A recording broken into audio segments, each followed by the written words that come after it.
Reuters, Uber and some smaller technology companies are launching campaigns to publicize Obamacare enrollment among their contract workers after the Trump administration slashed government marketing for the health program by 90%. Freelance and contract workers are an important part of the workforce for many Silicon Valley companies, including drivers at Uber and rival Lyft, and technology companies also have been among the most vocal in confronting Trump administration policies, particularly immigration, that they perceive as hurting their workforce. Uber describes its program as a response to a growing need for drivers rather than a political act. The program is part of an effort started in June by Uber to improve the company's relationship with drivers by rolling out new initiatives and features, such as tipping, that better serve them.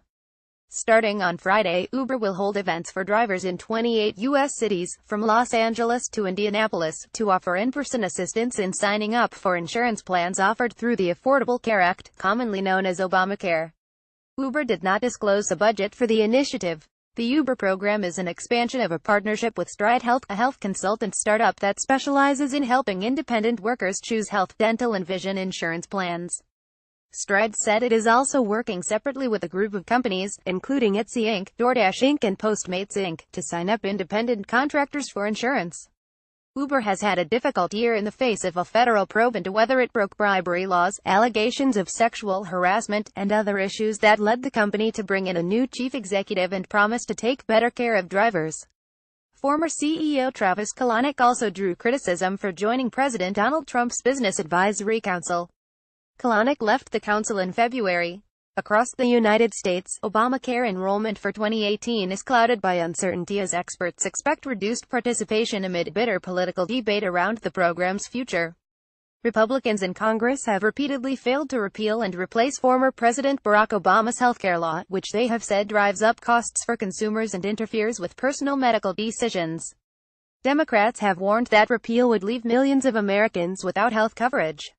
Megan Joyce, regional general manager of the United States and Canada for Uber, said in a phone interview this week that there was an appetite for healthcare among drivers. Nearly 150,000 Uber drivers enrolled for insurance plans through Stride Health last year. This year we're doubling down on that, Joyce said. The Trump administration has shortened the Affordable Care Act enrollment period, which is currently open. It also has cut the advertising budget to $10 million and slashed by 40% the budget for support staff, known as navigators, who help people choose policies. Those are gone in most parts of the country, said Stride Health Chief Executive Noah Lang in a phone interview on Friday. The enrollment period ends on December 15 in most states. There's independent contractors who need coverage right now. The law of the land says they have access to it.